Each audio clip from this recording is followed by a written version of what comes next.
안녕하세요. 여러분의 책상 바로 앞에서 식물학의 신비로운 세계를 한번 파헤쳐보는 시간입니다. 우리가 매일 그냥 지나치는 잡초들 있잖아요. 그리고 정성껏 가꾸는 저 예쁜 꽃들까지. 사실 우리 주변의 식물들 하나하나가 다 비밀스러운 이야기를 품고 있거든요. 오늘은 바로 그 숨겨진 이야기 속으로 한번 들어가 볼까 합니다. 예를 들면 이런 거죠. 이 펜지, 그냥 예쁜 꽃 같지만 사실은 셰익스피어 희곡에 나오는 사랑의 묘약 재료였다는 거. 이렇게 꽃 한 송이에도 신화, 역사, 그리고 진짜 깜짝 놀랄만한 과학까지 다 숨어 있답니다. 자, 지금부터 그 문을 한번 활짝 열어보죠. 아니, 심지어 저 길가의 흔하디 흔한 민들레도요. 정말 엄청난 생존 전략을 갖고 있어요. 꽃이 피고 나서 씨앗이 맺힐 때쯤엔 스르륵 옆으로 눕거든요. 그러다가 씨앗을 멀리 날려보낼 때가 되면 다시 벌떡 일어서요. 이 신기한 체조가 다른 식물들을 위한 배려일 수도 있다는 이야기 들어보셨어요? 와, 이건 잠시 후에 더 자세히 알려드릴게요. 자, 그럼 이야기의 첫 장부터 한번 넘겨볼까요? 우리 정원에 예쁘게 피어난 꽃들 속에 숨어있는 고대 신화 이야기부터 시작해볼게요. 첫 번째 주인공은 바로 수선화, 나르키소스입니다. 그리스 신화 다들 아시죠? 샘물에 비친 자기 모습이랑 사랑에 빠져서 결국 그 자리에서 죽고 말았다는 그 청년이요. 그래서 그런지 수선화는 꼭 물가에서 고개를 살짝 숙인 채로 피어나더라고요. 지금도 물속을 들여다보는 것 같지 않나요? 이 슬픈 신화의 살아있는 증거가 바로 이 꽃인 셈이죠. 펜지라는 이름 진짜 로맨틱하지 않나요? 이게 프랑스어로 생각을 뜻하는 팡세에서 왔대요. 사랑하는 사람을 생각하는 그 마음을 담은 걸까요? 근데 셰익스피어는 여기서 한술 더 떴어요. 한여름밤의 꿈에서 펜지 집을 사랑의 묘약으로 썼거든요. 생각에서 사랑으로. 와, 진짜 매력적인 꽃이에요. 그리고 이 이름, 나를 잊지 말아요. 이름만 들어도 벌써 애틋하죠? 여기에는 정말 슬픈 전설이 하나 있어요. 한 기사가 사랑하는 사람에게 주려고 강가에서 이 꽃을 꺾다가 그만 물살에 휩쓸려 버린 거예요. 그리고 마지막 힘을 다해서 그 꽃을 연인에게 던지면서 외쳤대요. 나를 잊지 말아요 라고. 그 마지막 외침이 그대로 꽃 이름이 된 거죠. 자, 이렇게 신화와 전설의 세계를 지나서 이제는 식물이 우리 인류 역사에 얼마나 깊숙이 들어와 있는지 한번 알아볼게요. 시대를 넘나드는 식물들의 이야기 정말 흥미진진할 겁니다. 겨우살이 한번 볼까요?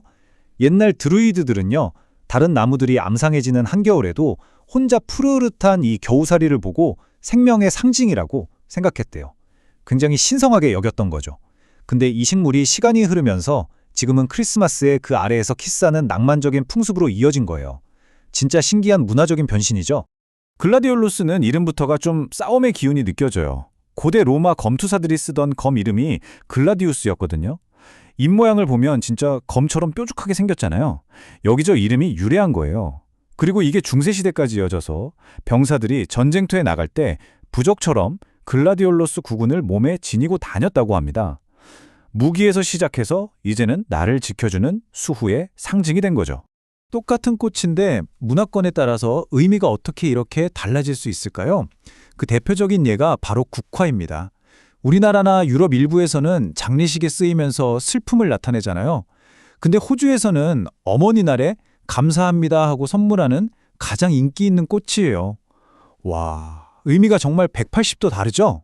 자, 이번엔 우리가 흔히 잡초라고 부르면서 그냥 지나쳐버리는 식물들을 한번 자세히 들여다볼까 해요. 우리 발밑에서 끈질기게 살아남는 이 친구들에게도요, 우리가 상상도 못했던 엄청난 생존 전략이랑 천재성이 숨어 있거든요. 아까 잠깐 말씀드렸던 민들레의 체조, 정말 한편의 공용 같아요. 자, 보세요. 1단계, 먼저 해를 보고 줄기를 꼿꼿이 세워서 노란 꽃을 활짝 피워요. 그리고 2단계, 꽃이 지고 씨앗을 만들 땐 줄기를 땅으로 스르륵 눕혀버립니다. 에너지를 아끼는 동시에 다른 애들한테 햇빛도 양보하는 거죠. 그리고 대망의 3단계, 씨앗이 다 익으면 다시 줄기를 벌떡 세워서 바람에 홀씨를 휙 하고 날려보내는 거예요. 이게 단순히 살아남기 위한 걸 넘어서 정말 똑똑하고 심지어 배려심까지 있는 전략이라니까요. 우리가 네잎클로버 찾으면 행운이다 하잖아요. 근데 사실 그 행운은 상처로부터 시작된다는 거 아세요? 네잎클로버는요, 클로버가 자라는 중심 부분, 그러니까 성장점이 밟히거나 다쳐서 스트레스를 받으면 생기는 일종의 돌연변이래요. 어떻게 보면 역경을 이겨냈다는 증표가 진짜 행운이라는 그런 깊은 뜻이 있는 게 아닐까요?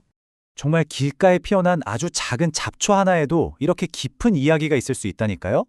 이 꽃의 학명이 베로니카거든요. 성경에 나오는 이름이죠. 십자가를 지고 가던 예수의 얼굴을 닦아주었던 성녀, 바로 그 베로니카의 이름에서 따온 거라고 해요. 그 위대한 연민의 순간이 이 작은 들꽃의 이름 속에 영원히 살아 숨쉬고 있는 거죠. 방금 본 베로니카처럼 식물 이름에는 정말 깊은 뜻이 담겨 있는 경우가 많아요.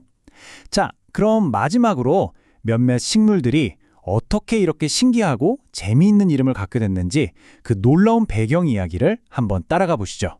금어초는 정말 반전 매력이, 아니 반전 공포가 있는 꽃이에요. 피어있을 땐 금붕어나 용머리 같아서 되게 귀엽거든요. 근데 꽃이 지고 나면 남는 씨주머니가 세상에 진짜 작은 해골 모양이에요. 너무 섬뜩하지 않아요?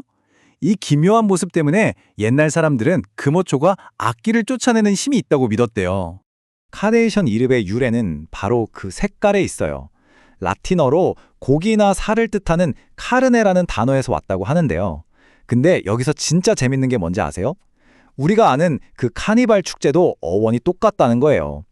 옛날에 금식 기간 전에 고기를 실컷 먹고 놀던 축제였거든요. 꽃이랑 축제가 고기라는 단어 하나로 연결되는 거죠. 정말 신기하죠? 길 가다가 정말 너무너무 예쁜 걸 보면 나도 모르게 발걸음이 딱 멈춰지잖아요. 머뭇거리게 되죠. 바로 그 순간을 이름으로 가진 꽃이 있어요. 바로 철쭉입니다. 철쭉의 한자 이름이 척척인데 이게 머뭇거리다라는 뜻이래요. 얼마나 아름다웠으면 지나가던 사람의 발길을 멈추게 했을까요? 정말 대단한 아름다움이죠. 오늘 우리가 함께 나눈 이야기들처럼 지금 여러분 주변에 있는 모든 식물들도 저마다의 이야기를 품고 있어요. 이제부터는 길가에 잡초 한 포기를 보더라도, 가게에서 꽃 한 송이를 보더라도 그냥 지나치지 마시고 한번 속으로 물어보세요. 너는 어떤 이야기를 가지고 있니? 하고요. 아마 여러분이 전혀 상상하지 못했던 아주 놀라운 세계가 그 안에 펼쳐질지도 모릅니다.